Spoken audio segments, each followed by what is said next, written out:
I initially set out to like justify this worldview that I had cultivated for myself. And over time, when you actually look at the data and you dig into it, you find yourself at a crossroads. It's like, well, either I can accept that the data is telling me something different, and I should be open to maybe the fact that I'm wrong, or you double down and you say, no, the data's wrong. This is actually wrong. My ideas are right. And then you build that sort of like cognitive dissonance. For some reason, conservatives get to walk away with it like, my facts don't care about your feelings. And it's like, oh, really? Well, let's talk about trans people. And let's see how quickly your facts and feel. Yeah, like you go crazy in like facts. 2 seconds, you know? Like it didn't occur to me when we first talked about that why we couldn't find like a good YouTube tutorial on it, because there are people that make a lot of money selling how to canvas to people.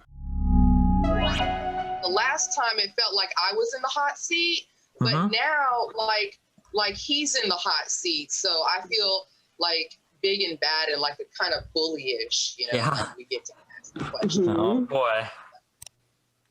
So the tables have turned. Did you want to start it off, Maddie? Did you want to introduce yourself because you're new and to Stephen, and you know, you could, you know, I don't know if you know who he is. He doesn't know who you are. So yeah, sure. So hello, I'm Maddie. I'm based out of San Francisco, and similar to Yvette, I started getting into political activism and organizing this past election cycle. So we met both by volunteering for the Warren campaign, and ever since then, I've kind of jumped headfirst into organizing. So working with a lot of local races, lots of door knocking and volunteering. I went to both Iowa and Nevada for the Warren campaign to knock doors in some pretty rural areas.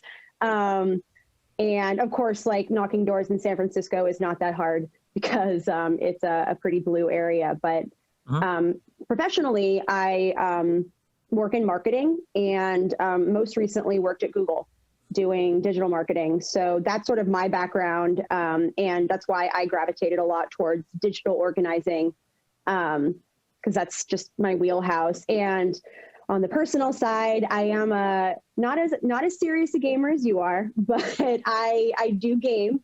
And I have fond memories of, I never made the transition to StarCraft 2, but I played the first StarCraft a lot with my brother. We would play on Battle.net. And yeah, and I still play from time to time. And I haven't convinced Yvette yet to dive into the gaming world, but I'm not giving up. You know what? You're so much better for not having any part of the gaming world because it is toxic as fuck. So you know what? You probably have a better opinion of me now than if you know the type of community I'm a part of. So yeah. It's okay. I mean, we were going to ask you about that, right? A little bit. We were going to get into some of that because you're more familiar than I am. I'm like, gamer? What? Who? So, I mean, at least you know a little more, Maddie, than I do. That's true. Yeah. But I will say it's gotten a lot. I've at least found that the demographic of gamers has widened significantly in the past like decade. So for sure. People, so it's gotten like it's evolved pretty substantially. And I would say that I've found it to be far more welcoming and fun and lighthearted now than it was, you know, when I was a teenager. 10 years ago, it's a night and day difference. 5 years ago, it's a night and day difference. Absolutely. Yeah, for sure. So, which is why it's so exciting, because it's like, this is the perfect time to tap into those folks and get them engaged, because these are things that they care about anyway. I mean, half the Discords I'm on are people I met through organizing. And so we'll play Among Us together. We'll play, you know, Jackbox games or watch each other play like Skyrim or other things. So, yeah. Oh, my fiance says hi. Gotcha. Hi, Alex. He has to pay rent. It is the 31st. So. And hi, Doug. Doug's ignoring us. Hi, Doug. So, did you want to go ahead and start asking your questions, Maddie? And just to give you a heads up, Stephen, we plan to share this with our organizer friends and some of the organizing spaces, because this is like a really unique situation. So we're just trying to kind of pick your brain. I hope you don't feel like, you know, we're like you're pimps or anything, and we're You're just absolutely fine. I've been in some pretty bad interviews before with people that wanted to kill me and my child, so I'm sure this will be a breeze, hopefully, compared to that. Yeah, don't worry. We're not violent. We're not violent. Yeah. Look at us. Okay. They said that in Seattle before they took over that. No, I'm just kidding. I'm just messing. All right. That's fair, but listen. No, don't worry. We're good. Don't worry. I've met Afro in real life. Yvette is harmless. Don't worry. We're fine. Yvette's the best. Me and Yvette have spent like 3 hours on FaceTime with each other before. So drunk FaceTime. So. All right. Yeah, I mean, I guess I could start because my questions start out a little more lighthearted, but I want to hear about your experience in Georgia so far. Because I know you have mobilized a lot of people who otherwise hadn't been involved with any sort of volunteering or activism to, in some cases, fly from far out or drive from pretty far and come to Georgia to knock doors for the first time. So what's been your experience on the ground so far? If you could just sort of summarize like the reception you received, the people feedback to you with how their experience is going and what you expect this weekend. Yeah. So as a, sorry, geez, the people walking in and out of here. And before you answer, can I ask you if you view yourself now as a organizer activist? I mean, can you comfortably wear that label? Gotcha. So as just a very, very quick catch up, I do online like politics, meaning I scream at people or I scream into videos at people, and we debate politics and we debate policy and we debate philosophy and moral, blah, blah, blah. I've done that for about 4 years. I've kind of wanted to find like what are more effective ways to actually do something related to kind of the securing of political power or the changing the balance of political power. And I've always done that through a very indirect route, trying to convince people to vote different ways by doing my political stuff. But this year, especially, I kind of wanted to see if there was a more effective way that I could leverage what I've built into something that can translate more readily into an actual like political end. So as far as that goes, obviously, the reason we're talking is because I thought it'd be really cool to see if I could get people on the ground in Georgia. So we had an initial meeting where we just invited, hey, if you want to do politics in real life, come meet at Piedmont Park in Atlanta. See if we can get more than 5 people to show up. And we got 5 people to show up, and then 20, 30, 50, 100. We got about 150 people to show up that day. And I was really excited, wanted to do something like more, impactful. What can we do? And then over the next couple of weeks, we basically found a group of people that we could partner with that would provide us with lists to knock on doors. And then I've kind of like slowly built this army of door knockers is kind of what I've done. Sorry, so that's all the pretense to your question is asking me, how has the reception been and everything so far? We haven't had too much intersection right now with like other official groups. Right now, we've got a handful of volunteers that have been provided with us from like the math movement that have been like super kind in terms of providing us with lists for doors to knock on and everything that saved me from having to buy the data myself. But for the most part, we're kind of just out here doing our own thing as like an offshoot of like kind of my audience that I built through my political stuff. The reception from the few people that we have interacted with on a professional level, for the most part, has been overwhelmingly positive. So talking to Yvette has been an incredibly positive experience. Laura, the chair of the, I'm always going to butcher this name, Miskowski or Muskogee. Yeah, I mess it up too. Yeah, Laura has been awesome to talk to. There was like a reporter that came down that we chatted with. There's another guy, I think his name was Ryan. That was I don't. Ryan. He's from the coordinating committee. Yeah. A lot of these people, like the receptions from all of the official people, has been like really overwhelmingly positive so far. And then even more positive, like actually talking to any voters, like knocking on doors, has also been a surprisingly positive experience. I don't know if it's because I'm a millennial, but usually if somebody knocks on my door, do you want me to keep this PG-13 or what language?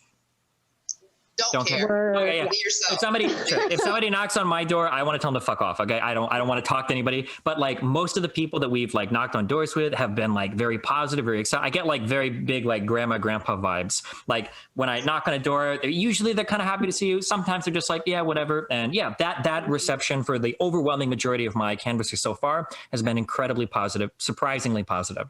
And yeah, and the experience in general has just been an overwhelmingly positive one. There really hasn't been like any horrible road bumps or anything we've run into. Yeah. Awesome. And for the people that Yvette had a second part to that question. I'm sorry. Do I consider myself like an organizer or activist? I prefer to like stay away from labels because I when people start to label things, you get into weird territories. I guess like on some level, I must be some type of organizer because I'm organizing people. I would be hesitant to call myself that because my way into this space has been very different than a lot of other people. I have a big following because of what I do in like digital media like YouTube and Twitch. So I'm able to amass a lot of people. But I know there have been people that have been working in this space for a lot longer than me and a lot harder than me. And for me to come in and be like, yeah, you know, I'm a big shot organizer now. Like, I imagine that's like pretty disempowering to the people that have actually put in real work here. Yeah. So I'd be really careful in calling myself that, you know? But I mean, for someone like me or Maddie, if we're like saying, okay, we want to work with, or we have a collaboration with, or this person wants to take point, I mean, how are you comfortable being referred to? I mean, if we can't say an organizer from LA or, you know, so what, I mean, how are you comfortable at this point in the game? How are you comfortable being referred to? The gamer dude or, you know, yeah, I don't really know right now. That's serious. no, adjacent. Yeah, and on a serious note, like we've actually had this conversation, like because it's a little bit awkward to go out and knock doors and not have like any organization that you're a part of. You know, like, well, who are you guys? Well, we're the DGG, or like the what? Like, you know, like, it doesn't really make sense. Yeah, I've thought a lot about that type of branding. Honestly, right now though, and it sounds so corny, and I wouldn't believe it if I heard it from me. So I don't doubt anybody for not believing. I don't have any ill will to somebody. It really is just a passion project right now. Like, I really want to win this election. I really want 50 Democrats in the Senate. That's all I care about right now. So I'm dumping a lot of money in here. I'm bringing a lot of people out, and we're knocking on doors. And in terms of like the branding or the organizing, or is there going to be some sustained effort afterwards? Is there going to be some effort that's going to be located in another part of the country? Am I going to be involved in this type of activity in the future? All of that is still kind of up in the air. When I finish on Sunday, when the last door is knocked and everybody's come back, I'm going to tear into a whole bunch of numbers. We're going to do the data, find out how much money we spent, find out how effective we felt we were compared to like other organizing efforts. And then I'm going to make the decision on like, is this like a sustained activity that I want to engage in other states for other elections? Do I want to do it on local levels? Do I want to try to like win like school superintendent elections in some cities? Do I want to go back to my hometown in Omaha and help with that mayoral race that's coming up? Do I want to try to win other like state house or state representative seats? Or do I want to like focus on like more federal level stuff? These are all like good questions. I don't have any like good answers right now. I don't know yet. I'll know a lot more after Sunday night when we knock the last door and I'm like sitting there planning and I'm like, okay, let's see how I feel about how everything went. Sorry, that's a long answer. So, no, it's great. So how do we find out, like, people who are kind of watching you, how do we find out what your decision is? I mean, what do we, like, if we're not Twitchers or if we're not, what's that, Discorders or whatever, how do we find out what Steven's up to? Well, I mean, for you can always just text me. But I mean, like on a public facing level, like I'm probably going to do like, I'm very open with all of my like finances and my plans for everything on stream and everything. So my post-mortem will probably largely be public, where I'll talk about like, this is how much money I spent, this is how many doors we knocked, and like, this is what I feel like I want to do in the future. I'll probably have this conversation publicly on my stream. That'll probably be posted as a YouTube video. And then if it's something that I want to do going forward, I'll probably organize like a more official entity that will kind of like carry this name forward, and then I'll move from there. Yeah. Okay. So I mean, I'm going to ask one more question. I'm going to turn it over to you, Maddie. Wouldn't it be more cost effective and not reinventing the wheel if you collaborated with existing groups, and that way, you know, there's existing infrastructure and you won't have to come out of the pocket so much to like build something? Or is your ego like, you know, and this is fine, because if you have the resources to back up your ego, it's perfectly fine because no one's harmed in it. But and it seems like you do have vast resources. I don't know, I'm not your CPA, but does it make more sense? Like, if you look at the numbers, it's like, holy shit, you know, I spent a lot. This is not sustainable. To say, hey, who do we partner with where we could augment? Or does your ego kind of be like, nah, this has got to be a Steven Destiny DGG thing? Yeah, well, before you answer, also to thank That's a really good point. And my question then would be like in coming up with this like cost benefit analysis, what the calculation is for like whether or not this is sustainable, would that be potentially a variable that you introduce into that? So it's like, okay, doing this on my own maybe is not sustainable. However, if I could keep in mind that, you know, X percentage of the costs were because we were bootstrapping this or like doing it ourselves, if that cost could then be, you know, covered by another entity, would it then make sense? Like, is that something that you're considering in whatever analysis you end up doing? Yeah, I mean, obviously, for sure, I would have to consider these types of things. So when it comes to looking at working with other groups, the big thing that you always have to be careful of is there's going to be some level of compromise there, and you have to be careful on what it is that you want to compromise. And that's kind of the thing that I am like very hesitant with right now. When it comes to political messaging, I am incredibly stubborn about the things that I believe in, and I am completely and totally unwilling to yield on a lot of different positions that I have. So if collaborating with certain people would require me to push a message that I don't believe in, I'm in a very lucky and privileged position such that I feel like I can fundraise the money that I need on my own. And I wouldn't want to risk those types of collaborations that would compromise like the message that I want to get out there. Now, that being said, I don't have a very radical agenda. I think that there are a lot of moderate democratic positions that I support. And I think that there are probably a ton of groups that we could work alongside where I'm not going to be compromising my message at all in terms of working with them. But I mean, like at the end of the day, it comes down to the idea that like, if I'm paying all the costs, I have all the control. Like I can tell my people anything I want. We can do whatever we want. I don't have to worry about anything that we do being like a liability to anybody else. And at the end of the day, you know, like we get all the credit and all the control and everything for everything that goes on in terms of what we do. So in terms of weighing like the cost benefit, I guess, at the end of the day, what I have to figure out is like, you know, so at the end of this event right now, because we're getting a lot of people that are showing up to this next event, it looks like it's going to be about $30,000 that was spent altogether on the past, like, I think 3 weeks of canvassing. So the question becomes, do I feel like I can raise that money on my own? Or if I can't, if I work with another group, you know, what do I have to give up in order to do that? Like, let's say, for instance, you know, I get approached by like, you know, like the Democrat Wales or whatever, or the Democrat Doors, just some random group, right? Let's say they approach me like, hey, we really want you to work alongside us and we'll provide you, you know, like free hotel rooms and free food or whatever for your people. If we do that though, you know, as you guys knock doors, can you say to like, hey, you know, we're the Destiny group also working alongside blah, blah, blah, you know, like something like that, like I would be okay with. Yeah, that's fine. But if somebody approached me and they were like, hey, you know, like this is, you know, like canvassers for Kasich, you know, we want you to go and knock doors, but like, we want you to say like, this is our group. And, you know, these are the people that you support. We need you to support these people as well.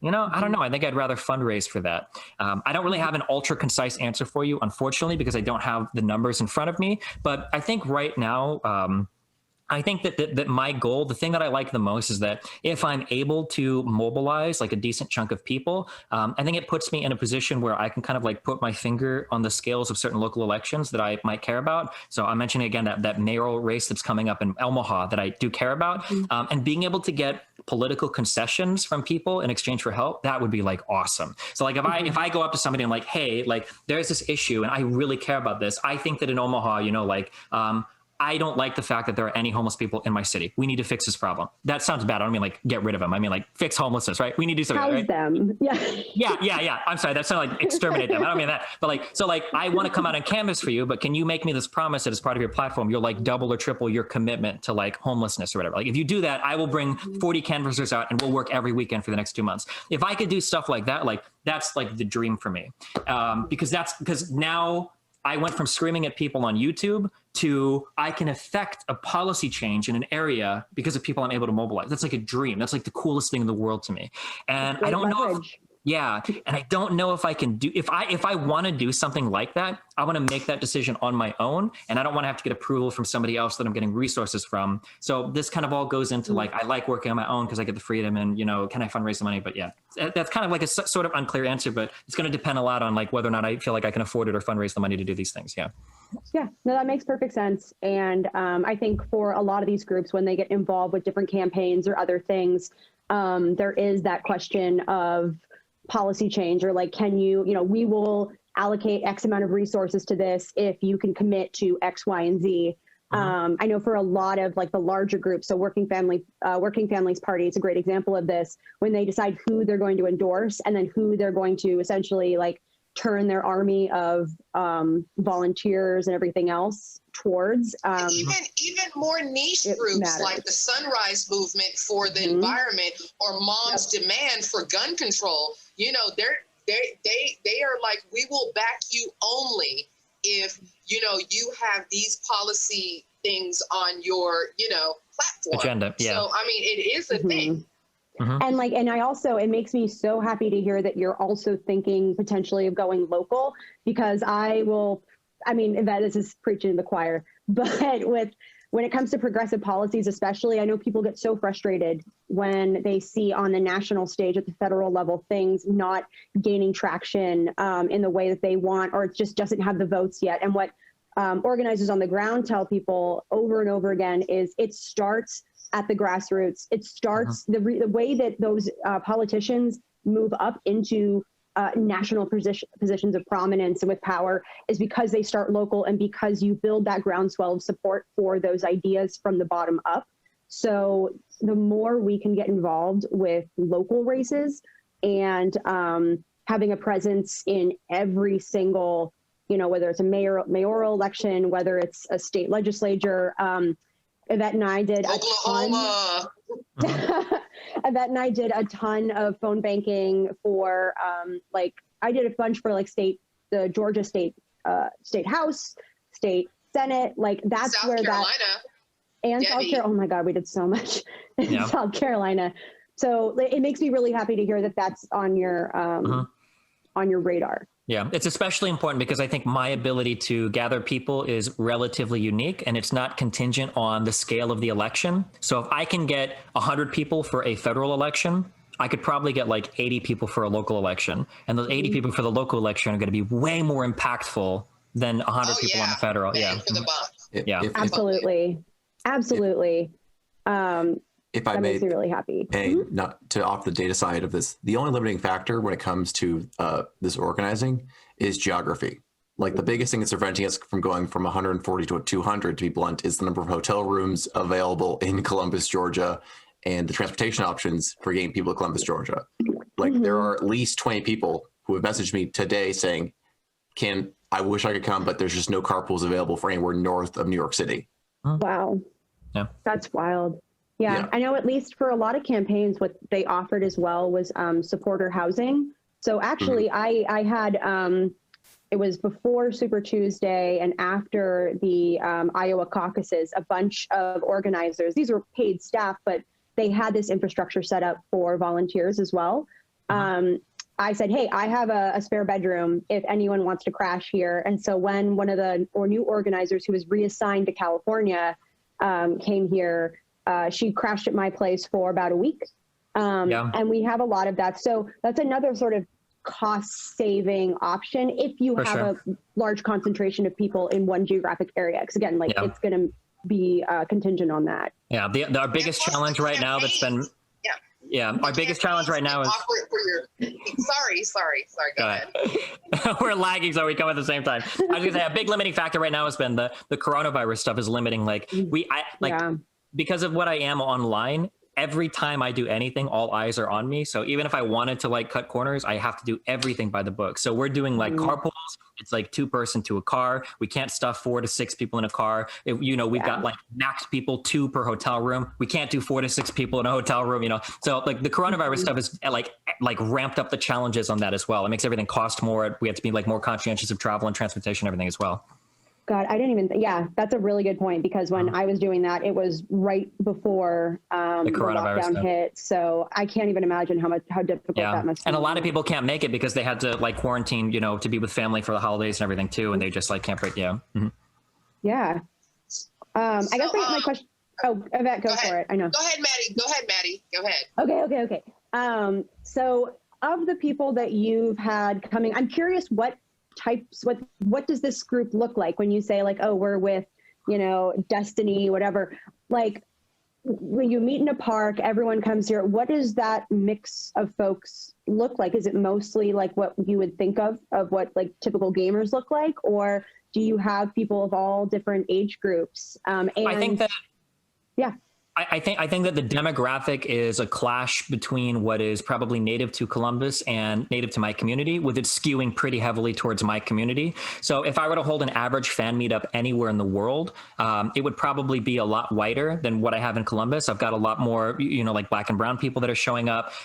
It's going to be like 95% male, like in terms of like gamer communities are showing up. So like I do have not people of color, I think persons of color that are coming out to campus with us, but it is definitely probably whiter than you would see with any like group of people randomly meeting in Columbus, I would imagine. When I did the meeting in Atlanta, that was surprisingly, I want to say maybe 40% of the people there were persons of color, which was surprising to me because generally, if you're a gamer, the audience that you're bringing out is very, very, very white. But yeah, I had like a pair of like, I think 17-year-old Muslim girls showed up. I had a lot of like younger like persons of color that showed up, and even a lot of those people that we met there ended up coming out to Columbus campus as well. So I've had like decently mixed in terms of demographics, like people coming out, but definitely skewing like much harder white than you would expect for a get together in Columbus or Atlanta. Yeah, and mostly young, right? And so skewing male, like heavily male, very heavily male. Yeah.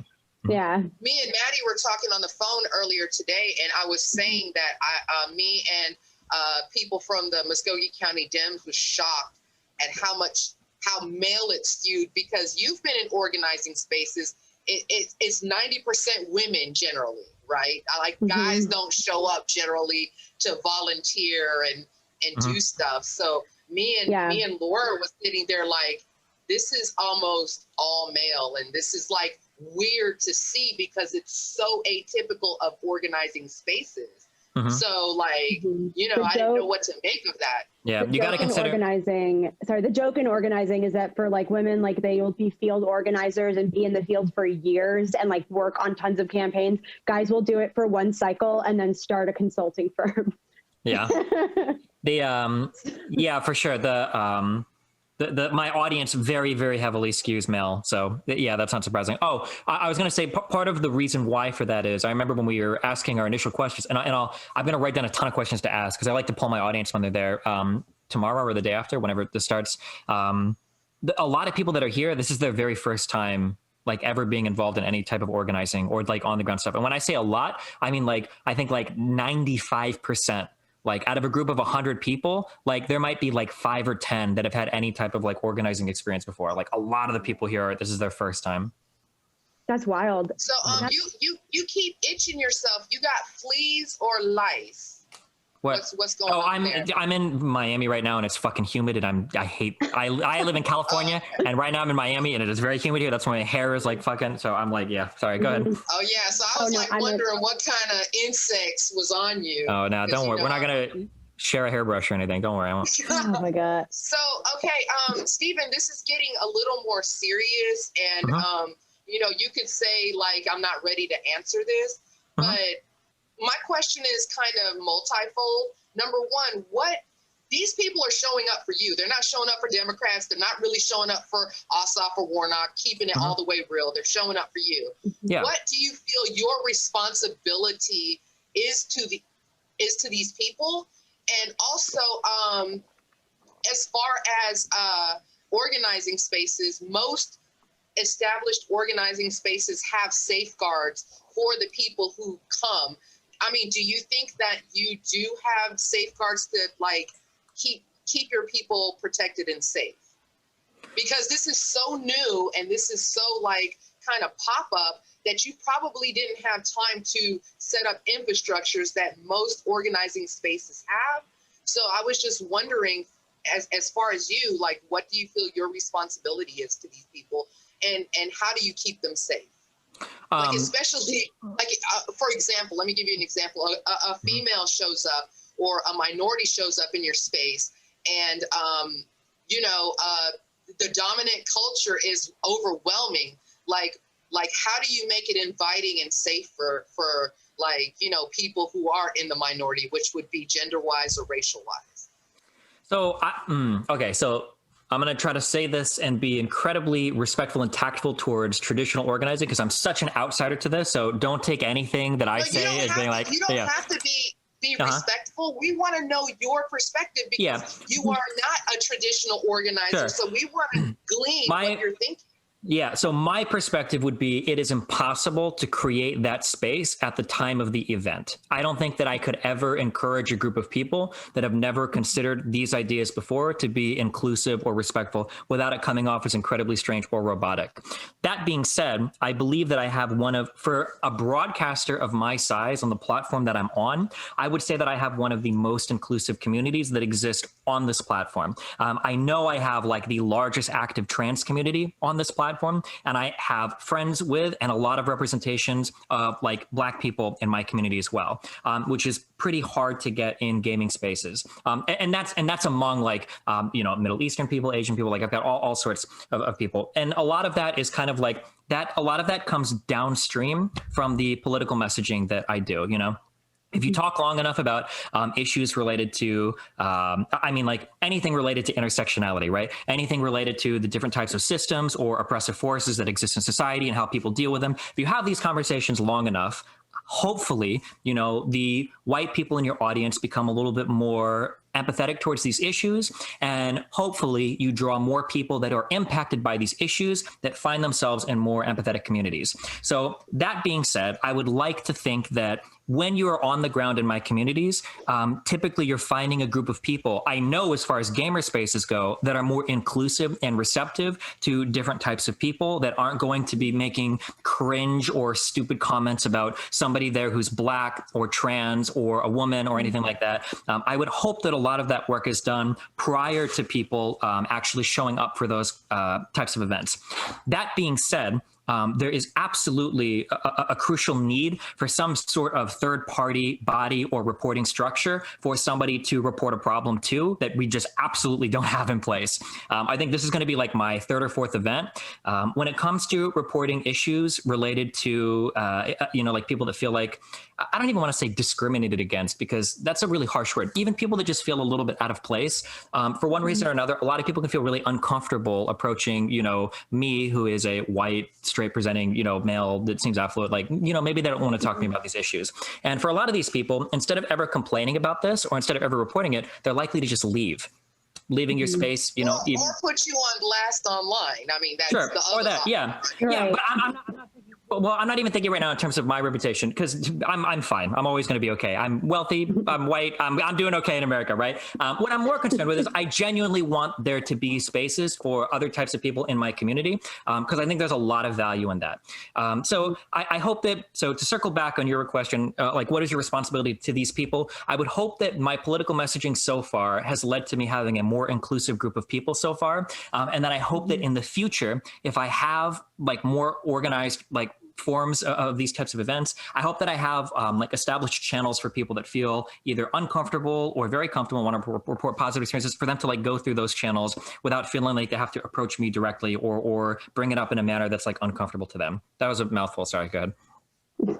No, that was good. But I mean, wouldn't a simple solution be to have like female or POC in some sort of visible leadership within your space, like so that people are like, there's a woman here, and so if I feel harassed or if I feel that the language used in this space is like inappropriate, I can approach this leader that Stephen has deemed worthy enough to be forward facing. I mean, wouldn't that be a problem solver, or is it going to be the Stephen show? Which is fair, because if it's your money, it's your people and your time, you get to run it how you want. I'm not at the scale quite yet where I'm necessarily thinking about those things. However, without even considering those things, I would say that right now there are 4 kind of like figureheads to what's going on. So there's me and Doug, who are very much white men. Then we have Christian, who is very much Asian. And then we have Darian, who is very much Black. So I like that without even really trying. And then Nico, who I think is South America. Oh, and Talia as well. Okay. Yeah.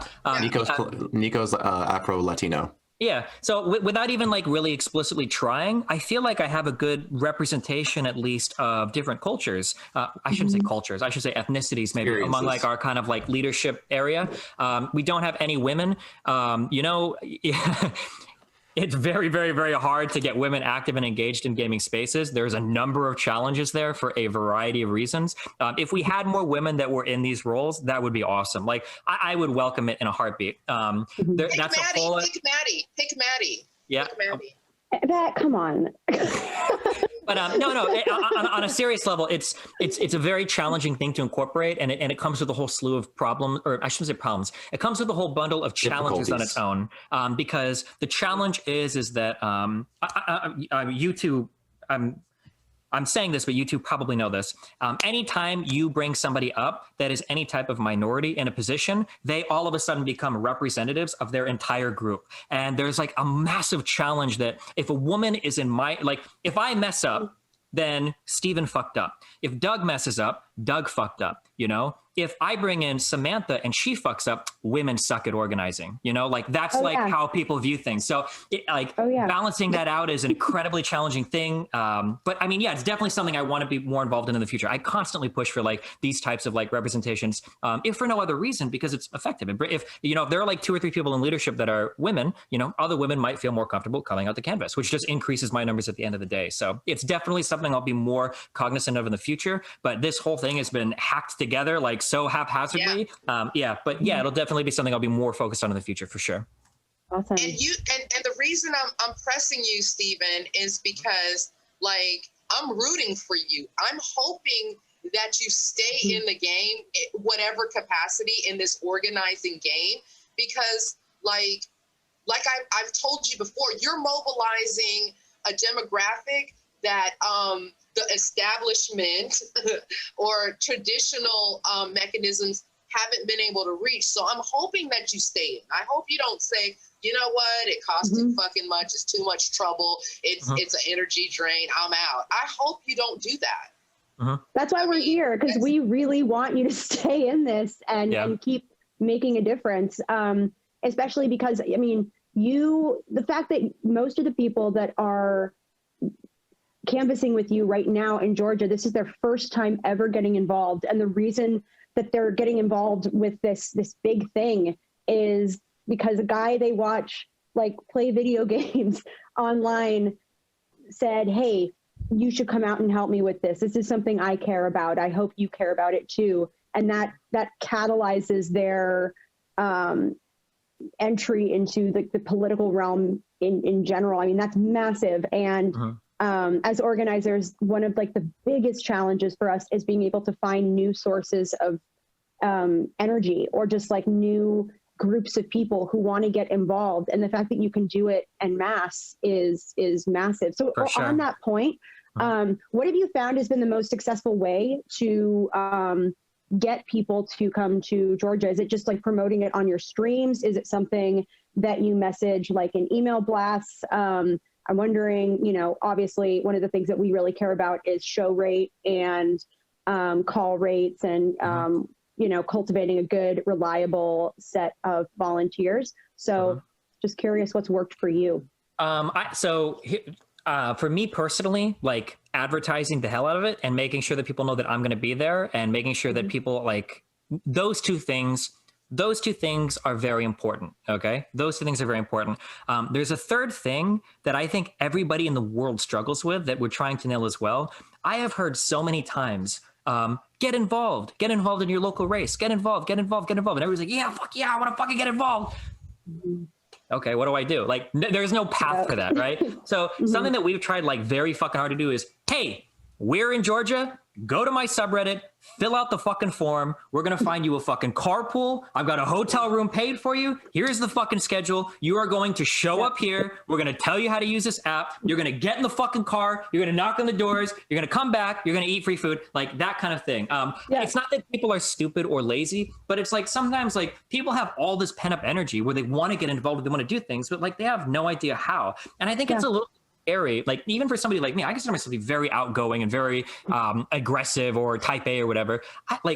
I get a little intimidated, like going to like joebiden.com, sign up for canvassing. Like, I don't know who I'm going to meet. I don't know where I'm going or like what group I'm going to be thrown in. Like, that's a really intimidating experience, you know, especially for like younger people who, God bless them. I love my fellow millennial. Okay. But we spend more time in front of our phones and in front of other people's faces. You know, it's probably a really scary experience to be thrown into a group of strangers. So having a very clear path from you're sitting on your ass on your computer to you're in front of a potential voter's door knocking, and I'm gonna walk you through all of that. If you just click the subreddit post, I think that's been a very successful experience.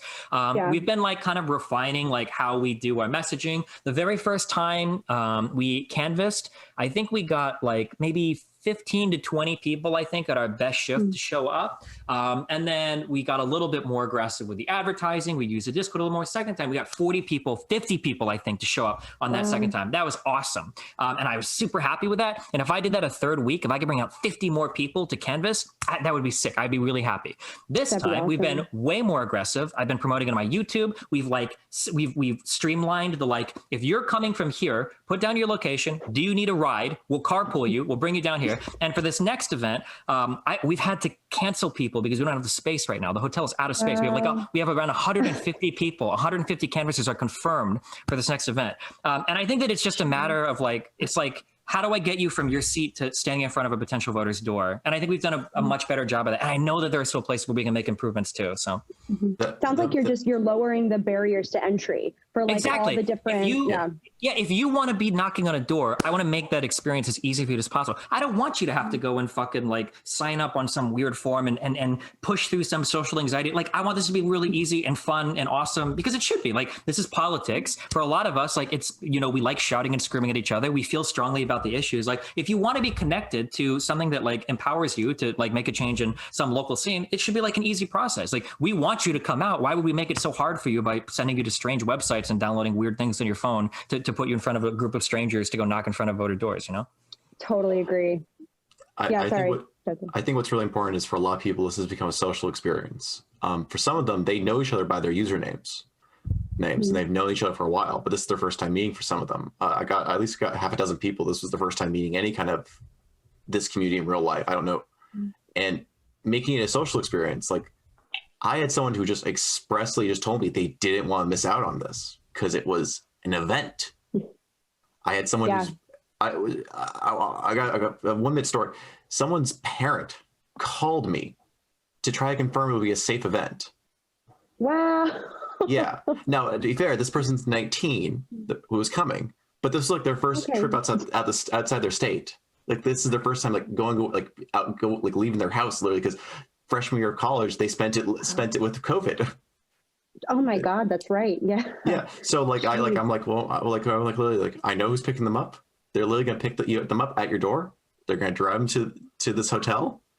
This hotel is in this area. It's safe. We're gonna be at these locations canvassing. We're gonna be eating pizza and lunch here on these days. We will not be drinking during the event. And this is when it'll be over. Excuse me, we're not gonna what? So again, because I have the eyes on me, I got to be so careful. This is going to be a dry as fuck event. Okay, we are going to be Catholic, Christian, no alcohol, Jewish, Islam, whatever religion says no alcohol. This weekend is going to be no alcohol. Racist. I want to drink. You're being racist. About 20% of people. I want to drink. Right. About 20% of the people are under the age of 21. So it would be inappropriate to have. Yeah, it's one of those things where like if two people are drinking underage, those would be literally the only videos that go viral of my whole event, and I just don't want to fucking risk it. It's just one of those things. Yeah, I get that. Yeah. Yeah, I mean, even it's crazy. Like talking about, talking to the parent, talking about all the different checks that you have at each stage where like we know exactly what's going to happen. I mean, that was really the reason Yvette and I got so active on Twitter and Instagram and everything, promoting our organizing mostly was just to show people, hey, it's once you know what you're doing, it's easy. It's not that hard. But like you said, like from an outsider's perspective saying, well, I want to get involved, but I have no idea what to do. Or I don't know who I'm going to be interacting with. And so that was our goal, was to make it feel accessible and feel easy. Or it's like, hey, you can do this too. Do you have a printer? You can print out a sign and like go table at an event. I mean, obviously there's not an event, there are no events to table at now. No. But, And in this a is something post-COVID world. something different that I'll be doing for this final one is because I'm known for live streaming. It's what I do for my job. Is I'm going to be like live streaming like a lot of this event too. Like I want people to be able to look at from the now that I have a better handle on how like to manage everybody and organize everything. I want people to see like the process from start to finish. Like here's all the people coming in. Here's like the hour speech training and everything we do. Here's them coming out, and then as they come back, here's everybody's stories. Yeah. I think that'll be like a pretty positive experience to have documented as well. Because something that blew my mind when I first got into this, man, there are no resources online for canvassing. I wanted to because when I first wanted to do this, I was like, all right, listen, I'm very business minded, okay, and I am shameless, all right. If something has been done well before, I'm not going to waste my time reinventing the wheel. I'm going to copy somebody else's plan, fucking verbatim. I'm not going to waste my time. And so I looked, okay, how do people get people together to canvass? And there are no resources available for that. There is no guide. There's no walkthrough. There are no suggestions. There's like a couple of YouTube videos with like 700 views of like random people. So yeah, so I would hope that like broadcasting this from start to finish, I hope gives people like a better kind of like overall view of like, oh, this is what one of these actually looks like. That's really cool. I understand. I have a better view of it. It's because typically that people sell that as a service. It didn't occur to me when we first talked about that why we couldn't find like a good YouTube tutorial on it, because there are people that make a lot of money selling how to canvas to people. Yeah, well, and also, a lot of the candidates and campaigns don't want you to like go to a random voter's door and video that interaction, especially if they don't know what's going on. So that was the issue, because when I was the Knockstar, Warren's media team wanted to follow me around canvassing, but the problem is when I knock on the door and the person answers, what if they don't want to be on video?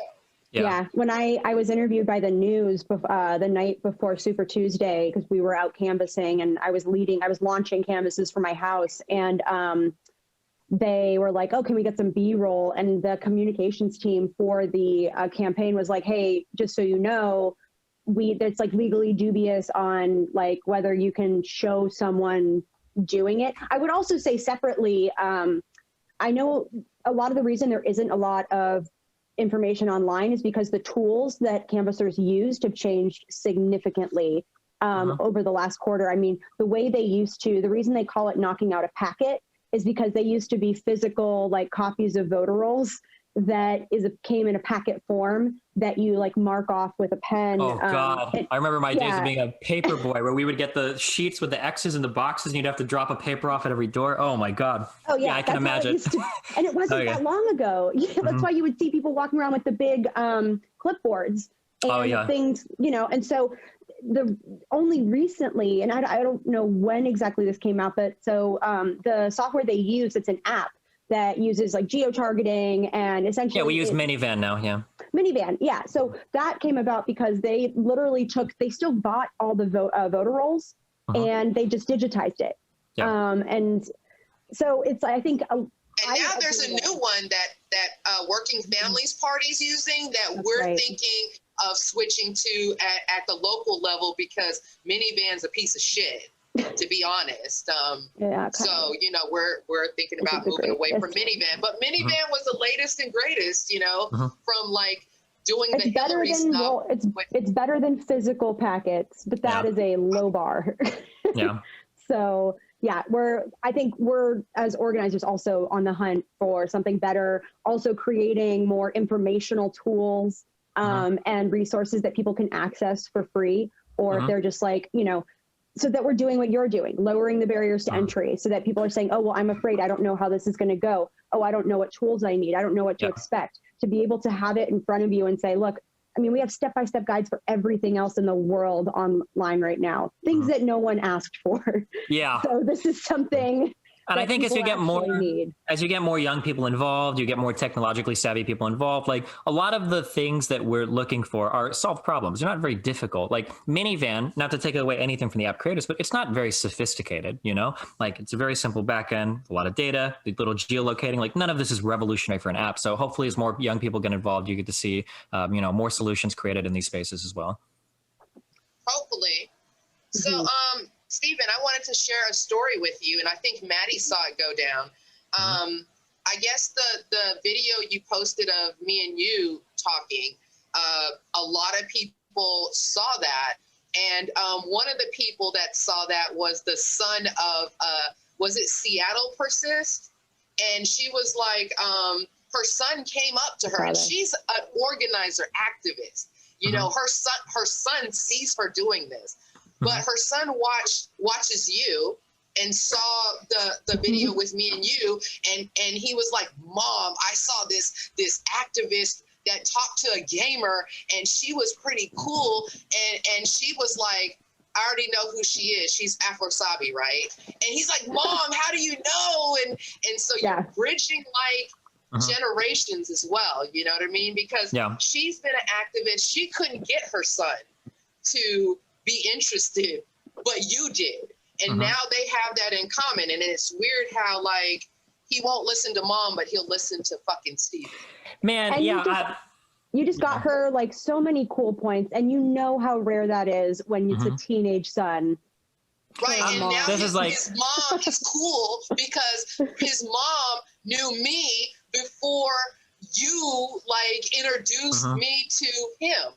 Yeah, like, I've been as a totally unrelated aside, it is very frustrating when you'll argue with people who will say constantly like representation doesn't matter. Like who cares like what people are doing? Like you should be motivated on your own, blah, blah, blah, blah, blah. And it's like, okay, well, why do you wear the clothes you wear? Why do you listen to the music you listen to? Why, like, of course it matters when you see people doing certain things. Like it encourages you to do things, or it gets people more involved in things. Like there's a reason why, you know, celebrities get paid hundreds of millions of dollars to wear certain types of shoes or to advertise certain products. Like obviously people will take after, you know, like the people that they spend a lot of time watching, you know, which is good. I like that. That's awesome. If I try to talk about like a wide variety of topics, it was like one of the things that got me involved in like the whole political space is that like something that drove me crazy was I noticed that, like liberals or left-leaning people, whenever like a conservative would jump in and try to have these like fact-based arguments about like immigration or affirmative action or anything like this, liberals are very scared to have those talks. They're like, well, hold on, like I'm not saying anything, but like it's just morally like wrong, blah, blah, blah. And then they'll cry and they'll run away. And I noticed it's like, well, hold on. Like I feel like all of the good arguments are typically on the liberal side in terms of like, you know, why should we have greater representation? Like even if you wanted to be like a cold, hard math economics person, like you might not even care about black people in general, but you want them to go to school because you want the most talented people making software for you. You don't want to waste money on incriminating people or putting people in jail. You want to have more customers for your business. Like all of these things should be things that like all of us support, you know, and you have all the arguments on your side. But for some reason, it felt like for so long, like liberals were scared to like make the argument. That's something that's like always driven me crazy about this space, I guess, is that they'll run from those arguments instead of embracing them and like defending them. Yeah. My degree is like you. Oh, go ahead, Maddie. Oh, I was going to say my degree is in economics. I've published economic papers, and part of the reason when I was like a teenager, I considered myself a libertarian, and part of the reason we all did. Well. I know what you mean. Right. I read that Ayn Rand. I got Atlas Shrugged. I got Anthem. Oh yeah. Like, listen, you see where the supply and demand. So both of you were Randonistas? Oh yeah, objectivism all the way. Oh yeah, man. When you're 17, both were Randonistas. Oh my goodness. It's a white thing. You wouldn't understand, okay? When you're an affluent white child. I was a Stalinist. I'll have you know at 19. Listen, thank you very much. As a white, Douglas, good for you. As a white person, it feels very good to say, listen, race doesn't matter. It's just all about money. So then I don't have to talk about all that uncomfortable bullshit. I can just talk about money. You know, class is the only thing that matters. Like, yeah, I'm like, no, I worked extremely hard. I mean, you can ask my tutor. I read the Fountainhead and Atlas Shrugged, and I thought it was bullshit. I'm like, what kind of bullshit is this? I'm glad you could see through it, because for some of us, it took a little different longer. Lived experiences. Yeah, for sure. Yeah. I ended up majoring in economics with a minor in math. And it was really digging through, because I initially set out to like justify this worldview that I had cultivated for myself. And over time, when you actually look at the data and you dig into it, you find yourself at a crossroads. It's like, well, either I can accept that the data is telling me something different, and I should be open to maybe the fact that I'm wrong, or you double down and you say, no, the data's wrong. This is actually wrong. My ideas are right. And then you build that sort of like cognitive dissonance and, you know, divert. But it's great because white people real talented with that. Y'all white people real talented. Denial is a powerful emotion. I would say it's one of the most powerful emotions out there. But it's good. I think you're totally right, because when you look at it from a purely numbers perspective, if you want to take the morality question out of it and make it about pure economics, the economics is backed up by data that supports liberal policies, and not just liberal policies, like leftist progressive policies. And especially when you're looking at long-term sustainability, long-term growth, when you're looking at our history of economic prosperity in the country, if you want to like line that up with the average tax rate for top earners, and you want to look at like our economic growth prospects, you can look at it from pretty much every metric.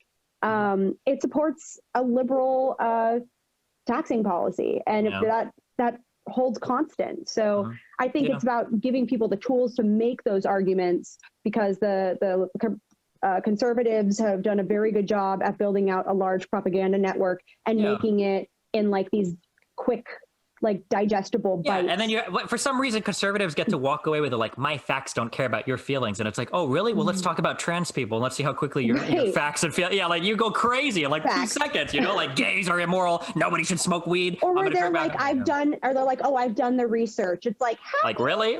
Carol? Like, But anyway, You're right. No, I know. Like, I could rant about that all day. But I want to be respectful of time as well, because I know it is. I mean, not that anyone's doing anything crazy for New Year's Eve, but. Can I ask one last question? Ask as many questions as you want. Yeah. Stephen, if the Democratic establishment, corporate shills like us, like me and Maddie, want to approach someone who's an influencer, someone who's got a huge online following, you know, to maybe mobilize people for a cause or a candidate, how is the best way to approach them? Like, if a year ago, what would have worked if someone like Maddie came to you and was like, hey, Stephen, I want to pitch something to you? What would have worked for you? That's a really hard one. The reality is, I'm going to just be incredibly frank, but the reality is that most of the people that argue about politics online don't really care that much about what happens at the end of the day, because it's like a way for people to make money, and it's a way for people to scream at like their, like their team to win. Political hobbyism is very real, and it is like very much what most people online are bought into. And when it comes to like making changes or doing like real effective political action, there's not very much money there, and there's not very much like to be gained there. So for example, and like plus when I was spending money, right? You spent $30,000 so far. I mean, plus, and even more importantly, 5 weekends off work which is like inconceivable to me. But even when I was looking at before, like how can I, affect political change? One of the things I used to do is I would invite people running for Congress to come onto my platform and like, let's talk for like an hour or two, and it's not going to be like a debate, but I'll ask you questions about your platform. And then, I'll kind of give you a little bit of pushback in areas we could do that. And, I felt like it was more impactful than just screaming at somebody on Twitter. But generally, this type of content doesn't get very many viewers. The audience isn't quite as engaged because it's not like the fun, like back and forth slaughter that people typically like to see when it comes to, political stuff, And I don't think this is even unique to my world. I think that carries over to the media world as well. If some outlet exists that gives you kind of like a neutral take on, what is going on, nobody cares about that. But if I can see outlets that are saying like, Pelosi is the fucking devil, she's destroying us, or like AOC's not left enough, or like Republicans are saving the country, Trump is our god, or like the more extreme takes, these are the things that are like awesome and energize people and are cool and everybody wants to be involved in that. Like nobody wants to be the boring guy in the middle being like, well, there's like some decent points here. Maybe we should like aim for something right here. Nobody wants to, like the extremes are so much more fun. So I think so backing up, you asked me, what could you say to get people more politically involved? If you were to ask me that question, my answer would go somewhere along the lines of like to incentivize it, if it had to be like a public shaming thing. So when I go forward from this conversation, and I will be doing this, you call it ego or what, I don't give a fuck. When I argue with lefties that are going to be telling me things like, oh, like, pushing for this policy, that's not going to do anything in the real world. My question will be like, oh, well, what have you done in the real world? Because I organized, 20,000 stores in Georgia. Yeah, exactly. Like, what do you actually fucking do at the end of the day? Like, I don't know if you noticed, but like policy or laws aren't put into the code book because they got enough retweets on fucking Twitter. Like it doesn't matter how many likes you're getting on your social media. Like, show me, like, do you go out and knock on doors? Do you call voters? Do you at least encourage people to donate to candidates? Like, and I don't just mean the one Bernie Sanders, once every 4 years when a political candidate you like is running for president. I mean, like in more impactful ways. So like, I think that you have to hold people accountable in that way, which is really hard. And I'm just going to be one person doing it. So I don't know, but that would probably be the only way that I could think of to kind of go for it. It's just like, tell people like, hey, if you want to do this, you got to shame the people that don't do it. Like one idea that I had that would be so awesome, and it'll never fucking happen, but it would be such a good way. Number one way to get people to vote, okay, is a lot of states have it where it's public information to see if somebody voted or not who they voted, but just to see if they voted. You should be able to connect your Facebook or your Twitter account to your real life ID so that they can see if you voted. And then when you're tweeting, other people see if you have a badge or not. Because nothing would get you blown up faster in an online argument if there's like 10 people arguing and you come in to talk shit and everybody can see that you didn't fucking vote. They'd be like, well, who the fuck are you? Yeah, but that would be like a good way. Bullying. So like, going back to my question, if I shamed you, if like one of your rival like streamers or whatever is like, he's got his people out canvassing, I'll be like, well, Steven, are you a punk ass bitch? Why can't you get your people to knock doors or call or anything? Like, what the fuck is wrong with you? Because Johnny Smith over here had 30 people on a phone bank and then like 80 people on a text bank and 20 people knocking doors. Yvette wants to know if you're susceptible to her bullying. I am absolutely susceptible to anything that is competitive. I don't know how much I'll say this publicly, but when the DSA said that they didn't want to work with me because they think that I'm a Nazi, and then they made fun of me for not knocking on any doors. Well, you know what? After already, I know that my group of gamer nerd fucks have knocked on more doors than you will for the next 2 fucking years. And I know that after the event coming up, I bet that we'll have knocked on more doors than you guys have ever knocked on, period. And I feel really good. Just kidding. And I feel good because I see them posting pictures of like 4 white people that they have like dropping lit on fucking cars. And I, meanwhile, have like 50 people out knocking doors. Like, yeah, that feels good. That like competitive edge feels good. But I mean, like, that's kind of like a very capitalistic spirit. If you want to make people competitive, like, do it in positive ways. And I think, and I've had so many ideas like that. Like, I think there should be competitions between political streamers. How many new people did you get to register to vote? Because that would be like the fun, like dick measuring kind of. It's like, you think you're cool? I got like 250,000 people registered to vote. How many did you get? Like, that would be awesome. That type of competition. Gamify it. It. Yeah, for sure. I love that. Should me and Maddie approach like, I think there's people who are against you because they fight in my mentions over it. So we should approach that person. What is that person's name? Hassanabi or some bullshit? We should approach him and be like, hey, how many doors can you knock during this race? Speak. Like, you can talk shit all you want, but like back it up with some action. Yeah, I mean, that would be the way that I could think of doing it publicly, because to back it up realistically, these types of things are big money and time sinks. And most people that are working online are just trying to make money. And that's like, and they'll say whatever and do whatever to maximize the amount of money they make. So there needs to be some, but I mean, we know this social pressure works to get people to change their minds on things. And there's got to be some social pressure to get people more involved in that. Yeah. So we should we go harass people? No, it's okay. Go on. Okay. Oh, should we harass the people who are against you? Because apparently people are calling you Nazis, other streamers or whatever. Should we like give them the challenge? Like, I could ask Darian for the summation of how many doors were knocked, whatever. And I'm like, hey, who could beat this?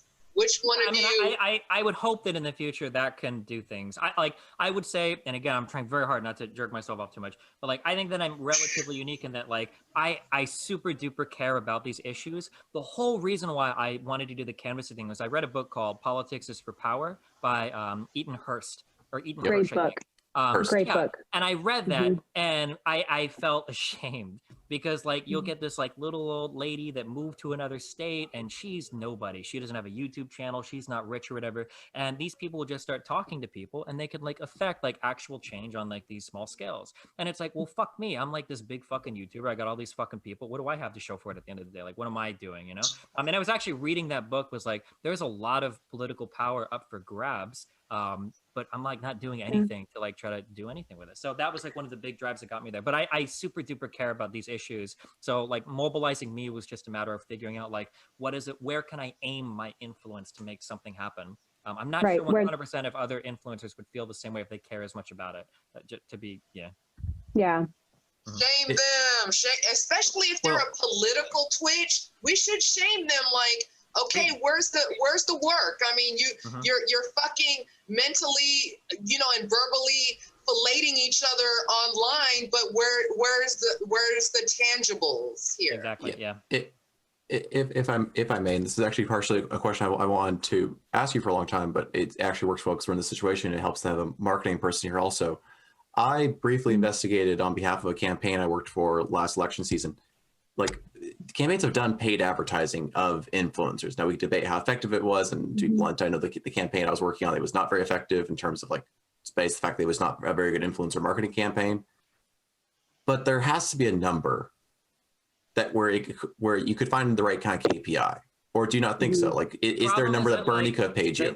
So the problem is that, like, I think that I am incredibly uniquely positioned to this because everything that I talk about online has to do with real political, like, influence. Like, my whole brand of politics, like, why do I fight against Medicare for all so much in favor of a public option is because, like, it's electorally possible. And, like, we should focus on what we can achieve now. And we should support somebody like Biden because it's possible that he can get change done now, rather than, like, let's go for the pie in the sky shit because it's easy to sit in my gated white community and wait for perfection before any real change happens, so like I think that my audience was like uniquely primed to do something in real life because I constantly talk about the need for like a pragmatic approach to like some sort of political solution.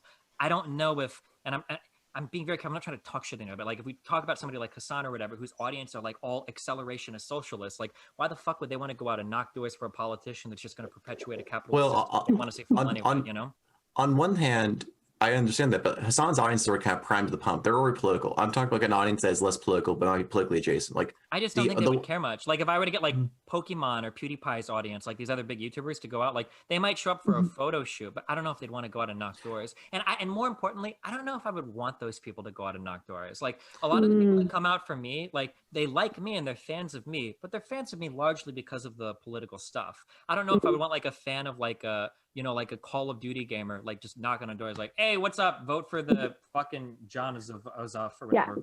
Bye. I don't know. Yeah, I would be worried about mobilizing or activating those types of communities. Well, not necessarily for like mobilizing for canvassing though. Like marketing is marketing. Like I've worked on campaigns where it's a financial influence analysis reconnaissance project, but it's marketing the campaign to collect donations. It's essentially a sales. I mean, if you're doing something like that, then you should just then you should just activate on like in their native platform. So like a really good example of what's going on right now is like AOC and people going online to play like video games with like Hassan and stuff on Twitch. Like that's like a really good like influencer campaign, and then you get people to donate to whatever cause they're championing or whatever. Sure, but if there was a tier above Hassan on another platform, I'm sure there are YouTubers or musicians who are bigger than Hassan. Like what would do you think you would just find what is of course. Well, you would find like what is your hourly rate. So if your hourly rate is 10 or 20,000 an hour, like, well, I'm going to bring in my candidate. They're going to play games with you. You're going to upload the video, and then that's it. Like then there's like 10,000 an hour. Dear God. It's crazy. That's wonderful. People are insane. Yeah. But I mean, like, you could do it and you could promote it. And I mean, your marketing, Madeline. So I mean, like, Maddie, yeah. The key word, the reason why this is so important is that golden word, non-endemic. Anything you can do to reach a non-endemic audience is fucking gold. You would rather advertise to 100 non-endemic people for the same rate you'd pay to get like 100,000 endemic people, because they've already seen your shit. They've already decided if they want to or not. But if you reach those new audiences, oh man, and that's what people are paying the big money to gamers for now, is because it's new audiences that they can get in front of. And I worked briefly in influencer marketing for a time. I'm so sorry. On the, I didn't know that Ashley could be spelled so many different ways. Oh, geez. But in working there, I wasn't really working with gaming influencers mostly. It was a lot of like lifestyle. Fashion. Instagram. Yeah. Oh yeah, so very primarily Instagram. We worked with some YouTubers for like makeup tutorials, that sort of thing. So it's great product placement. But in a lot of cases, what I found with influencer, like traditional influencer marketing, was you're hitting a lot of people at the top of the funnel, especially if you're promoting a brand that maybe is what you would consider like a challenger brand, or in politics, someone who's not a nationally recognized name. So it's great for like driving awareness and hitting people at the top of the funnel, but to do what you're doing and actually, you know, translate that into them converting them up, into actionable in person, much more difficult. Much more difficult. And, you know, you have to go beyond that typical, like paying for exposure, because what exposure gets you, especially if you're just, you know, trying to get impressions or, you know, whatever bullshit metric you're measuring success with, that's going to get you, where they can recall, like name recall, but you could get donations, but converting them into real people on the ground requires like, it's going to be a little bit more of an attachment there than just, I saw you in an advertisement. Exactly. Yeah, for sure. So, and I mean, I agree with you too, that I would rather have 5 incredible, like dedicated, know what they're doing canvassers than 25 sort of like are there casual and don't really care and are just like doing it because like, oh, my friends are going, so whatever. Because they're going to make a much bigger impact and are going to, I mean, it's like quality over quantity. Ideally, I would like both. Both. Yeah, of course. We always do, right? Yeah. That's you know, we're always chasing that ideal. Maddie, did you want me to ask for you because you're afraid to ask for your Discord invite? Like, didn't you want a Discord invite? I don't even know what fucking Discord is. That is proof that your best friends are both like your biggest advocates and adversaries, and they give you the most shit and make fun of you the most. I'm on Discord. I would love a Discord invite. Okay, gotcha. Just email me your name and tag and I can add you afterwards. Yeah. Great. And Steven, I would like since you've got one, I would want one too. Can I get a Destiny shirt? Because I could read Japanese. I'm half Japanese and it says Destiny. Oh, that's cute. Okay, nice. Wait, does this actually say the Japanese word for destiny, or is this like the phonetic equivalent? No, it's the Romaji for the Romaji. Destiny. Yeah, okay, yeah, I gotcha. Okay. Yeah, I gotcha. Okay. So, don't you want one too, Maddie? Don't you want a Destiny shirt? Hey, I'm already 30 grand in the hole. Okay, I'm not doing free fucking merch here. Okay, calm down. All right, that's fair. All of this. I'm not sending you computers or laptops. All right, calm down. If you want, I'll knit you a hat. So if I could ask you two one question, I'm curious. So I've got people, and I just want to fucking shoot them at positive projects. One thing that I thought would be really awesome to do as like a bookend to this, or maybe just at the beginning or at the end, is something that would be really cool. Is if I did this type of political organizing where we come out for a weekend and canvas. I think it would be really awesome to find some type of community service event that we can do on like a Sunday night or like a Monday night or whatever, with all the people that are still there, that could raise awareness to like these types of events that people can partake in as well. So I remember when I went to school, for instance, like it might be something simple like helping people package sandwiches for homeless people to hand out, or like working at like a soup kitchen or whatever. If you were looking to like get connected with those types of things, who would you talk to for that? Oh gosh, I mean, especially depending on whatever market you're in or city, great places that would be perfect for that type of event would be like a soup kitchen, or a local food bank, or in the South, a church. Yeah, church, like those organizations. I would sort of do a little research into like, okay, what are some active community service organizations within the city? And are they normally able to channel, like if I'm like, yo, I can bring like 80 people on Sunday, are they going to do you think like normally like these people will have the capacity to like give jobs out to people and have them working in a positive way, or? Depends. I'm going to say a lot of places is no, they're going to need a heads up to accommodate like groups like that. Cause that's something that is so rare. Like no one's going to come out of the blue and say, I got 100 people tomorrow. What's up? Like that is so rare. The only types of things I think that you could do it on like a week's notice are, so one of the things I organized when I was doing Warren stuff in the Bay Area, I organized a beach cleanup with Warren. So something like that, where it's like, oh, park beautification or some sort of like cleanup project. There are organizations that will do that routinely. I know at least anywhere where you're on the coast, there's always going to be a beach cleanup crew, and they can, if you're going to bring a group that big, they can accommodate, and they will like, awesome. in other places it might be a little trickier because, you know, it's still going to require a little bit of like organizing and coordinating on their end. Okay, cool. Awesome. That's something. Okay, gotcha. That's something I'd like to do if we're going to be there anyway. Yeah. Cool. I'm a merch head, so are you gonna have Steven or Destiny merch that is about activism? Like, I'm gonna guess that your merch, if you sell it, is about gaming.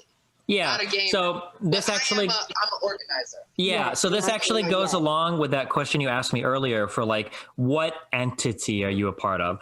Once I have a better idea about that, then I can like move forward on like branding or art or stuff. Like if we decide to be like, you know, like the gamer liberal club or something, you know, like then I can have designs made out and shirts or whatever. But like that's just something that's happening. Yeah.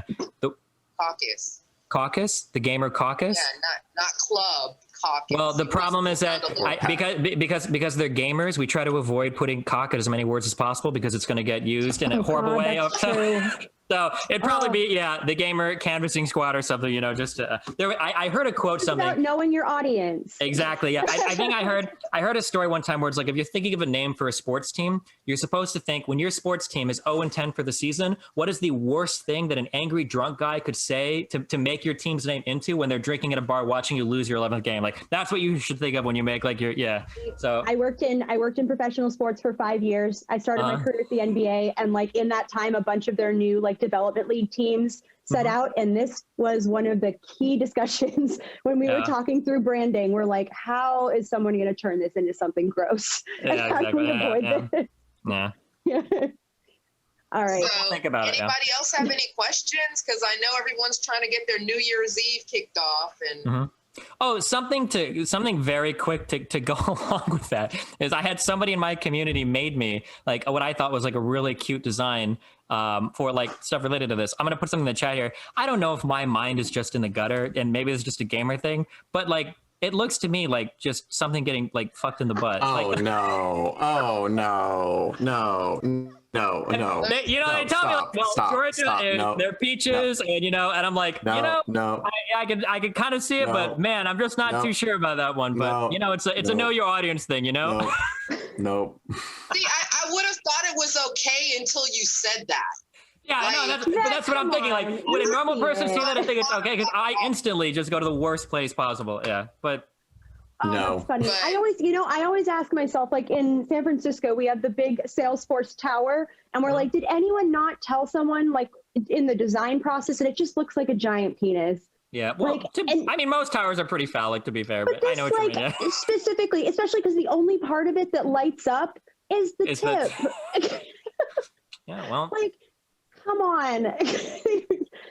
But then this happens, and I'm like, well. Maybe it was a team of vets that was like, this is fine. This is, I see nothing wrong. But that's funny. Okay. Did you want a copy of this, Stephen, or were you recording? Do you have a copy? I recorded, so I can send you a copy if you want. Yeah, I haven't recorded anything. I'm on my mobile setup right now, so I'm not even. Yeah. Did you want a copy, or did Doug want a copy? Because you know Doug's just jacking off over there, I believe. I mean, if you want to send me a copy, if you want me to post something like this on my YouTube, I mean, I could do that without a problem. It's up to you two, I guess. But yeah. Yeah, I am really appreciative that you gave us your insights because, like maybe like none of your compatriots or whatever has actually went from like mental masturbation phase to action phase, right? You're the only one. Who kind of, so we're trying to pick your brain. Sure. We're going to take over. We're going to kick you out of this space. Just kidding. I'm fucking kidding. If I may, the reason I met Stephen, I worked for a small congressional campaign, and I was just trying to get my candidate's name out there. So I was putting them on a bunch of Twitch channels and like that to try to get a feedback. And to be blunt, Stephen was the one who wrote back in the emails. Wow. And that was the start of all this stuff. That's so cool. I reached out. Me?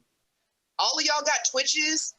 I'm the only one with no Twitch. I haven't posted on mine. I haven't streamed anything yet. I need to set up my old PC because I only have a Mac, and apparently you can't really do much with that. So no, sure. Streaming sounds terrifying. But what's important, he was the only one who wrote back. Like, I reached out to everyone and their mother, very formal organizations. he hosted like a congressional candidate that got like third place, had maybe $5,000 at most in the bank, and That's like awesome. yeah, no, like it's a very important work he's trying to do, and I wouldn't be here if he wasn't taking it seriously. I appreciate it. Yeah, man. I mean, like, Yvette's gonna laugh when I say this because she always like game recognized game. Like, She is gonna laugh. That's right. What? Good prediction. Daddy, white people don't need to say that. they don't need to. There's a lot of things white people don't need to do. I don't know if I told you, Yvette, I had my introductory white person moment. I was hoping I would have avoided this the entire time. I showed up at a door and I read the voter list of the people that live there, and I asked if Lake Show lived at the house. And it was Lakeisha, and I didn't know because of the fucking spelling on the thing, and she corrected me and she laughed, and I felt so dumb when I read it. I was like, oh God, I did it. Why would you? I mean, like, it was spelled Lake Show. It was L-A-K-E or L-A-K-E-S-H-O-W. Okay, there's no way this is Lakeisha. I don't believe it, but fuck me, whatever. Lake Show. But yeah, like, we all have look, if you canvas enough, you're gonna have a few humbling moments. Yeah, of course. Where it's going to happen. Oh, hey, pup. All right. Well, do you guys have any? Morgan. Are there any other final questions or things that you that I missed on, that we wanted to hit on, or anything related to? No, I just want to. Really helpful. Do you put everything on your YouTube? Because can you link me? Because I want to follow your growth. I do. I mean, yeah, I can link it. It's just I'm Destiny on YouTube, so you can always see everything. Oh, so. You're the only Destiny. I am the one. I got the name. Yep, that's right. YouTube.com/Destiny. That's me. Yep. Okay, I'm gonna subscribe. All right, thanks. Make sure to donate. Keep up with your shit. Okay, thanks. And don't be Like and saying no subscribe. offensive shit, because I've been warned that you could be very offensive. Listen. Compared to me 10 years ago, I'm an angel now. Okay, trust me. All right. All right. You might see her show up in the comments, but she'll be constructive. Gotcha. Okay. I'll be All like, right. you stupid motherfucker. So yeah, thank you so much, and Happy New Thank Year's, you. guys. Happy New Year's. Yeah. Happy Thank you New very much. Year. So much. Yep. I appreciate the conversation, guys. Have a good one. See you soon. See you both soon. Remember to hit that like and subscribe, and don't forget the notification bell so that my videos show up right in your feed. Like 1, 2, 4, 2. We would never hear like it wouldn't even work.